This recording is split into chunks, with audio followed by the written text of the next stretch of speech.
windmills are very, very expensive, and they kill the birds, and they look very terrible. Isn't it amazing the way the environmentalists love the windmills, and yet they kill all the birds?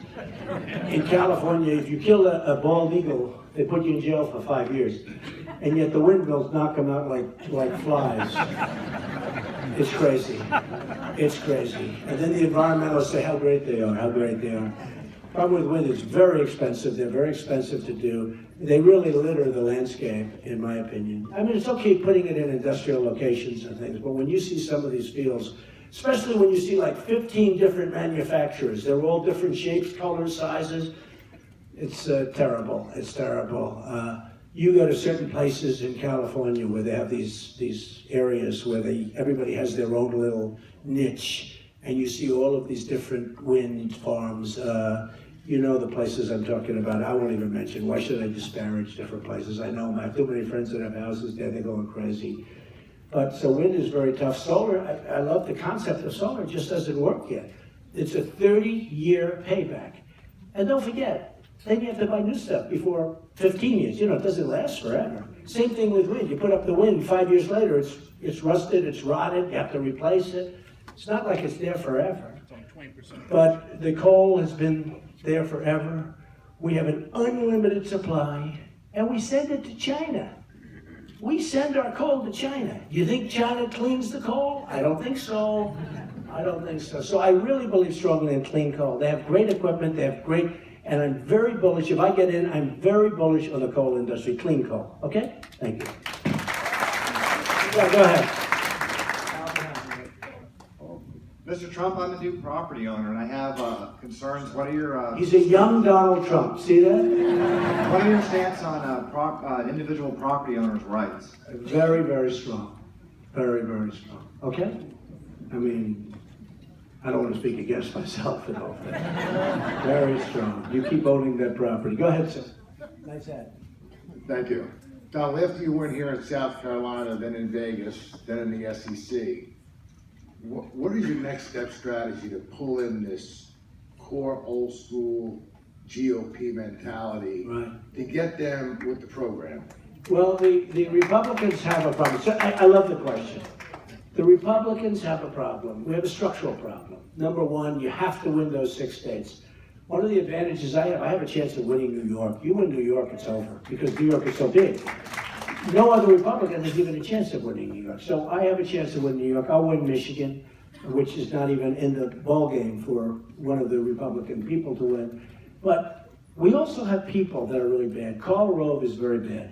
He's, in my opinion, he's close to incompetence. No, he's good at raising money, and then he spends the money, loses it, does the worst ads I've ever seen. Karl Rove is a bad guy, and he's just a bad guy. George Will is a bad guy. Stephen Hayes is a bad guy. I think Charles Krauthammer is a bad guy. No.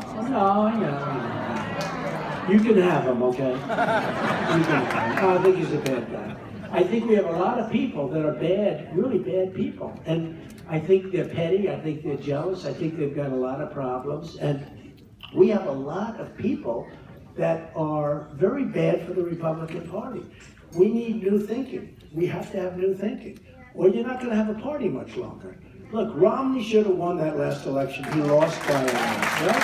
Should have lost. Romney had that election. We had a failed president. We had guys working like Karl Rove, raised millions and millions of dollars, did some of the worst ads I've ever seen, and Romney lost the election. I mean, he should be president, and we should have, be re-electing Romney again. But he ran a horrible campaign, in all fairness.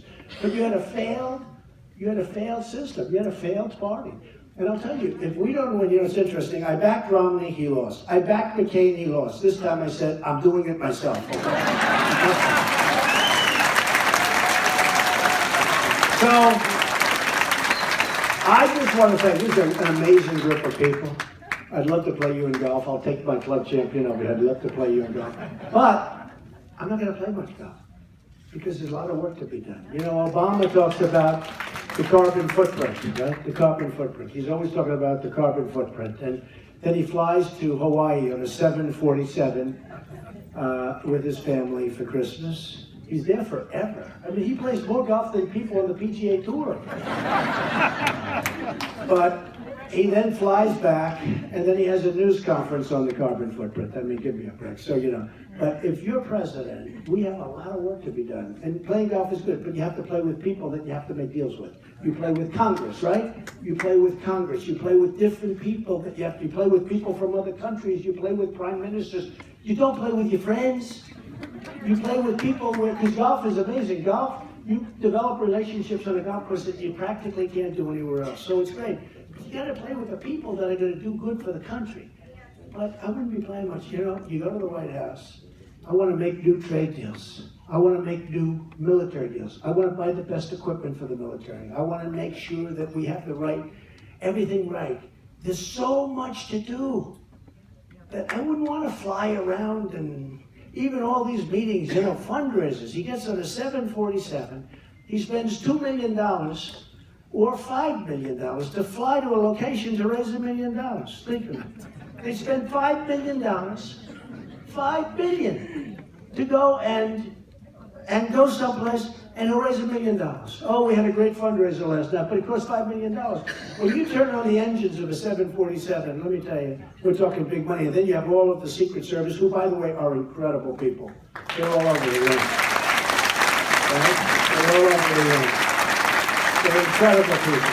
But when you have all of the Secret Service and all of the tremendous cost of the plane, the 747, which I guess they ordered a new one, but these are the big old engines. And you spend all of these millions and millions of dollars, and you close down New York City. I mean, I have to go through it all the time. He's in for a fundraiser. You go in. I say, "What's wrong?" I don't even ask anymore. I say, "The president's in town. The entire city is shut." Right? You know what I'm talking about. The city is shut down. How do you spend $4 or $5 million to do a fundraiser to raise $1 million? Okay, but that's the way it is. I think I try to do my fundraiser. I hear you're not allowed to do them maybe in the White House, so we'll do them at a hotel next door. We'll do it in one of my hotels. We'll do it. I don't care. I'm building one right next to the White House. I don't care. I don't want to.